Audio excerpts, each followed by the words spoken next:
guys, what's going on? Mr. Napalms here for Grab a Life Gaming, and I'm bringing you some exclusive closed beta footage of the new MMORPG game, Seven Souls Online.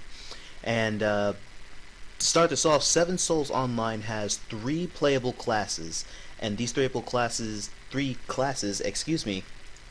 include the Warrior, whose motto is saving the world by imperial decree.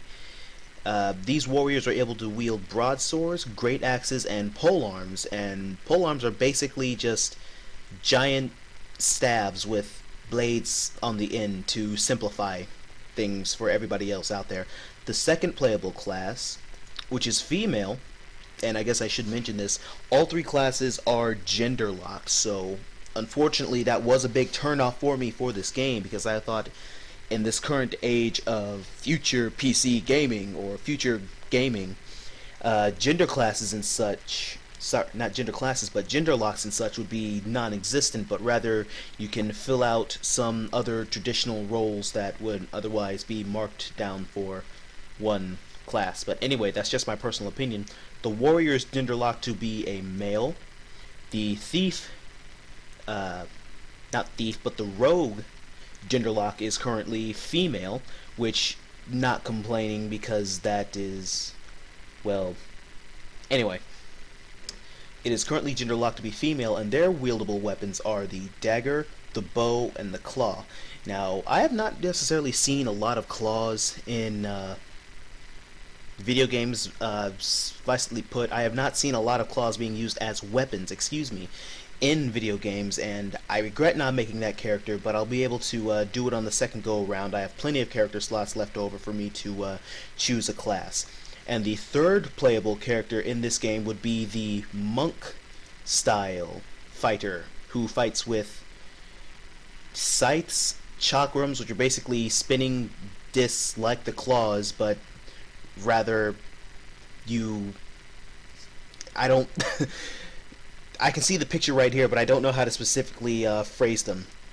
Chakrams are just something you're going to have to look up by yourself, but from my description they look like basically giant hollow discs with a bar in the middle where you hold them from right there and just swing at enemies or opponents or whatever have you. And their final weapon for use would be the sword, much like the current sword my warrior has right now. But going off of that and rather into the gameplay now, that system you saw me doing earlier would be the jackpot system. Now, the jackpot system itself is pretty interesting, at least in my taste, because I don't see a lot of MMORPG games doing that. Now, the jackpot system itself is, how that works is that every time you finish a quest, or I'm assuming if you do something special in the game, that little bar you see on the top left fills up, and the more points you have in there, the more you can bet. But once it gets all the way up to purple, or it fills all the way up and changes from that bluish green, greenish blue, whatever color that it is right now, and turns into purple, you can basically play the slots and pick your prize. Now, before you play the slots, you were able to see that I selected the chest icon, which are items. Those items, you can again put in the jackpot machine, and it will select strictly between items that strictly between the items category. Now, you did have some other selections in there. For example, the buffs or the virtual in-game currency, and you also had the EXP in there. Now, the way this is set up, you don't strictly have to limit yourself to one. You can rather, instead of choosing one, you could pick up to all four if you wanted to. That's right. You don't have to stick with items and say, you don't have to run that risk of saying, oh man, I can only select one. Okay, let's pick this one. Wait, didn't mean to do that. But rather, you can just click whatever you want to do. You can leave buffs. You can also leave virtual in-game currency out of the equation and just have it select strictly between items and EXP.